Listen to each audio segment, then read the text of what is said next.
Most gardeners watering their tomatoes every single day are destroying their harvest, not because they're lazy, because they're doing exactly what they were told, and the advice is wrong in a way that costs you the entire crop before you even realize it.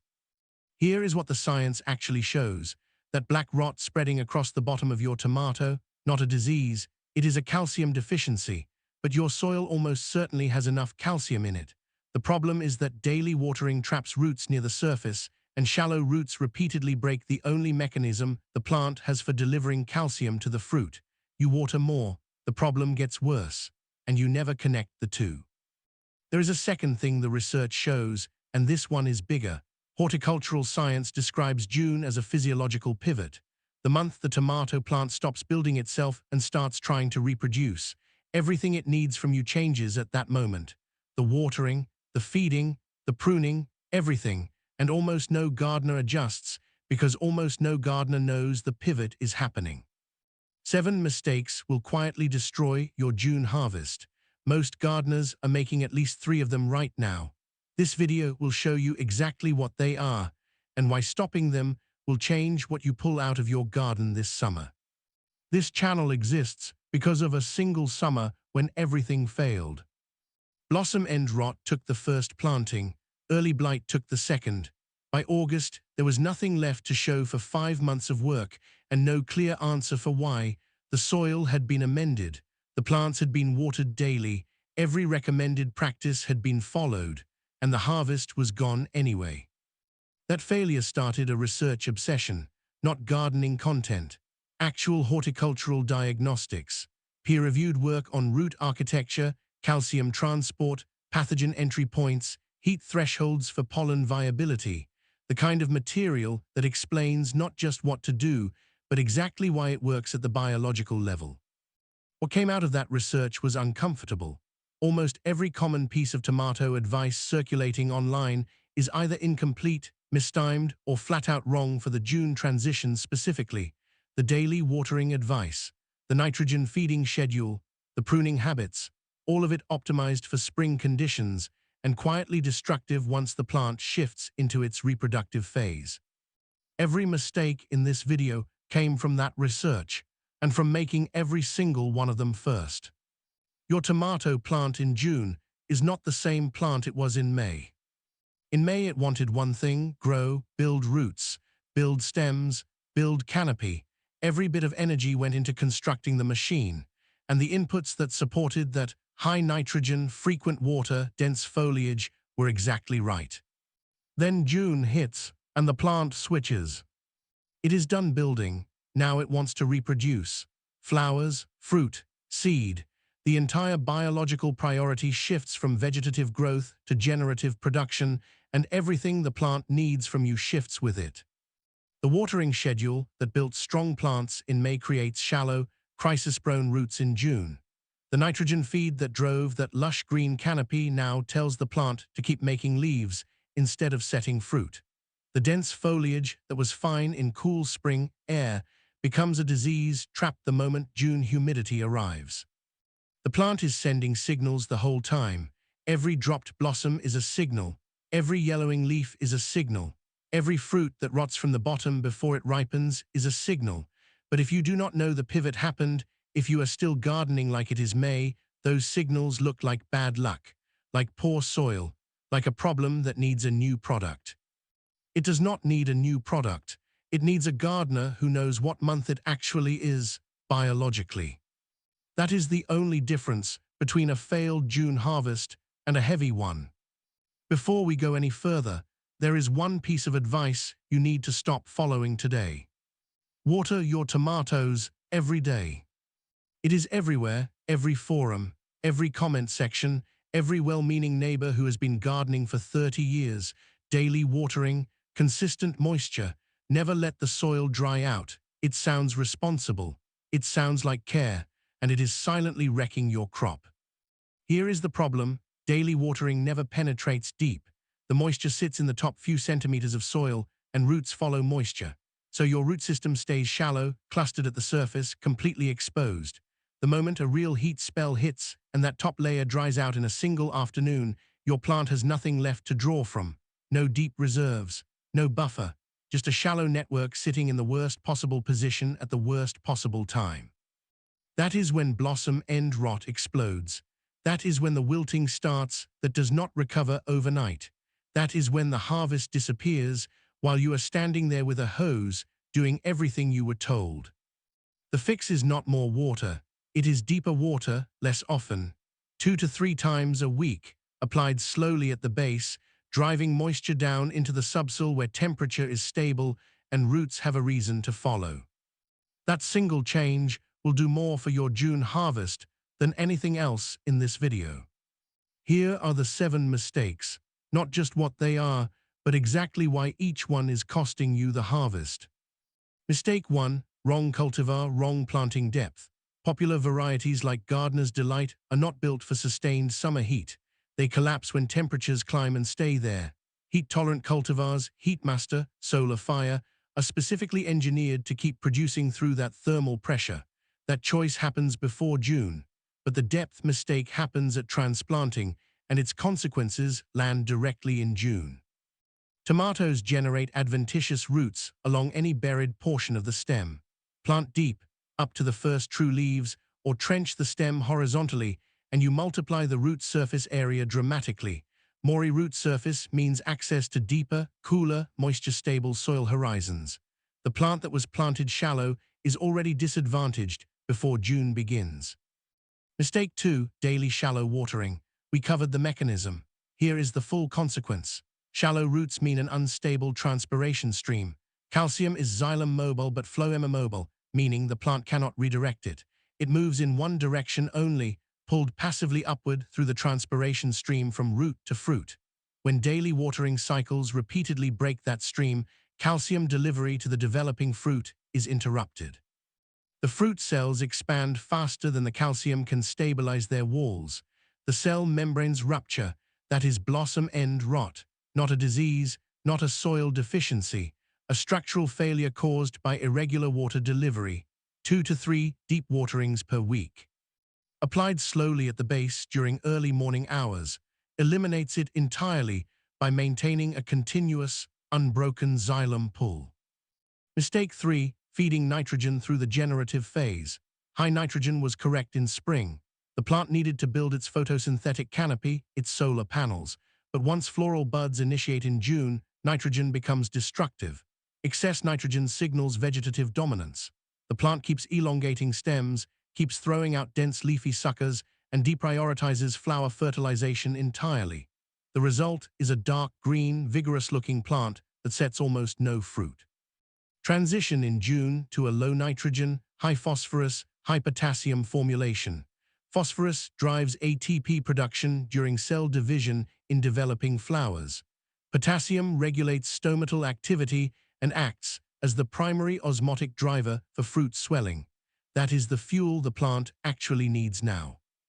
Mistake 4, pruning wet plants. Pruning in June is necessary. It opens airflow, reduces the humid microclimate inside the canopy, and keeps soil-borne pathogens from splashing onto lower leaves. But the timing of pruning cuts is everything. Water is the primary vector for early blight, Alternaria solani, and late blight, Phytophthora infestans. When you make a cut on a wet plant, spores suspended in the water droplets on that surface enter the open vascular wound directly. Systemic infection follows fast. Prune only during dry, sunny hours after all dew has fully evaporated. Sterilize pruning tools with isopropyl alcohol between every plant, not between sessions, between plants. Remove all pruned material from the garden immediately and destroy it. Do not compost it. Diseased foliage overwintering in a compost pile reinfects next season's crop. Mistake 5, no protection above the heat threshold. When daytime temperatures exceed 90 degrees F, tomato pollen becomes sticky. It clumps inside the anther and cannot fall to the stigma. No fertilization occurs. The flower senesces and the plant forms an abscission layer at the pedicel, dropping the blossom cleanly before any fruit can set. Gardeners see this and panic. They assume underwatering or nutrient deficiency. They overwater and overfeed, compounding the root stress that is already building. The actual intervention is a 30 to 40% shade cloth suspended above the canopy with open lateral airflow maintained on all sides. Reducing the direct thermal load by even 2 to 3 degrees Celsius keeps pollen below the stickiness threshold and preserves the pollination pathway through the hottest weeks of the season. Mistake 6. Scouting the wrong surface. Spider mites, silverleaf whiteflies, and aphids do not colonize the leaf surface you are looking at. They establish exclusively on the abaxial surface, the underside of the leaf, where they are protected from direct sun, predators, and casual inspection. These populations build exponentially. By the time stippling, yellowing, or leaf rolling becomes visible on the upper surface, the infestation has already crossed the damaging threshold. The intervention window is gone. Establish a non-negotiable scouting protocol. Manually invert leaves throughout the middle and lower canopy on every garden walk. Catch the colony early when it is still localized on a few leaves, and a targeted spray of insecticidal soap or horticultural oil eliminates it without systemic intervention. Miss it, and it takes the plant. Mistake 7. Mulch against the stem and no crop rotation. Organic mulch is essential in June. It conserves moisture, stabilizes root zone temperature, and reduces soil splash contamination on lower leaves. But mulch packed directly against the main stem creates a dark, permanently moist microclimate at the root collar, exactly the conditions damping off pathogens and stem rot fungi require to establish. Leave a deliberate gap of several centimeters between the mulch boundary and the stem. Keep the crown dry and aerated. And if tomatoes, or any solanaceous relative, peppers, potatoes, eggplant, were grown in that bed last season or the season before, the soil is already carrying blight spores and root knot nematodes at damaging levels. There is no spray that remedies a fully colonized root zone mid-season. The only effective intervention is a minimum 2-year rotation away from all solanaceous crops before tomatoes return to that bed. Walk into any garden center in June and go straight to the tomato aisle. Count the products. Blossom End Rot Spray, Calcium Foliar Feed, Blossom Set Solution, Tomato-Specific Fertilizer, Raised Bed Formula, Container Formula, the organic version of the container formula. Turn them around, read the backs. You will find the same 3 or 4 elemental inputs: nitrogen, phosphorus, potassium, occasionally calcium, shuffled into slightly different ratios, repackaged into different bags, repriced at different points, each one promising to be the specific solution your specific problem requires. Blossom End Rot Spray is the one that should stop you cold, because blossom end rot is not a calcium deficiency in the soil. The research is unambiguous on this. It is a delivery failure caused by an unstable transpiration stream caused by shallow roots caused by daily watering. No foliar spray fixes that. The calcium cannot enter the fruit fast enough through the leaves to compensate for what the root system is failing to deliver through the xylem. The spray does not work. It has never worked. It sells extremely well. That is the pattern, not a conspiracy. Something quieter and harder to dismantle than a conspiracy. A system where confusion is simply more profitable than clarity. Where a gardener who understands the biology of their plant does not need most of what that aisle is selling, and a gardener who does not understand keeps returning season after season, buying the next solution to a problem that was never about the product. Nobody planned for you not to know how calcium moves through a tomato plant. It just became easier to sell you a spray than to explain the xylem, and the not knowing became the product. Everything in this video only works if you actually apply it. And that is the part most gardeners skip, not because they are lazy, because June moves fast. The heat arrives, the plants start sending signals, and without the framework already locked in, you miss the window. The blossom drops, the rot sets in, the infestation gets 3 weeks ahead of you, and by the time you notice, the harvest is already gone. Watching this video once is not enough. The knowledge has to be in your hands when you are standing in the garden at 7 in the morning deciding whether to water today or not. It has to be in your head when you pick up the pruning shears and the leaves are still wet with dew.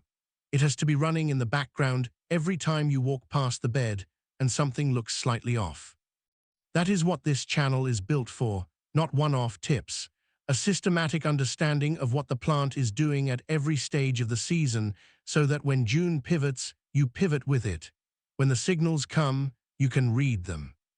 If this video gave you something useful, subscribe. Every week during the growing season, This channel publishes the kind of research-grounded, biology-first content that actually explains what is happening in your garden, not just what to buy or what to spray, but why the plant is behaving the way it is and exactly what it needs from you right now. That is the whole point. Understanding the plant, the rest follows. Before you close this video, go out to your garden. Not later, today. Check the soil 2 centimeters down at the base of your plant. Is the moisture actually getting deep, or is it sitting at the surface? Flip 4 or 5 leaves in the middle of the canopy and look at the underside. What do you find there? Check the gap between your mulch and the main stem. Check the bottom of any fruit already swelling on the vine. Then come down to the comments and tell me 2 things. First, which mistake from this list was already running in your garden without you knowing it? Not the one you suspected, the one that genuinely surprised you today. Second, where are you growing, and what does your June look like temperature-wise?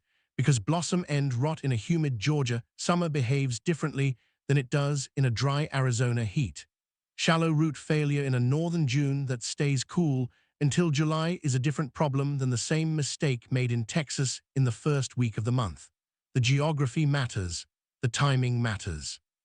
I read every comment, not as a courtesy, because what you report from your specific conditions, your specific soil, your specific climate is information that cannot be found in any research document. It is ground-level diagnostic data, and it directly shapes what this channel covers next. The most useful videos on this channel have come from a single comment describing a problem nobody else had named yet. Yours might be next. None of this is complicated, not really. It is biology the plant has been running for thousands of years, signals it has been sending every single season to anyone paying close enough attention to receive them. The dropped blossom, the rotting fruit, the leaves going limp at 2 in the afternoon. None of it is bad luck. All of it is communication. The gardeners who fed families from these same plants through hard summers and dry seasons and every kind of June this climate could produce, they were not more skilled than you are. They did not have better soil or better tools or better seed. They had one thing you can acquire right now, today, for nothing. They could not afford to be wrong, so they learned to read the plant instead of guessing at it. They watched what happened when they watered deeply versus shallowly. They noticed what the underside of the leaf looked like before the damage showed on top. They felt the soil before they reached for the hose. They paid attention at the level where the plant was actually talking, not the level where the product aisle was doing the talking for it. That is the entire gap between a failed June harvest and a heavy one. Not equipment, not inputs, not a better fertilizer or a newer variety or a more expensive spray. Attention applied at the right moment, across the length of a season. Everything this plant needs to give you an extraordinary harvest is already there. The roots want to go deep, the flowers want to set, the fruit wants to come in heavy. Meet the plant where it is. It has been waiting.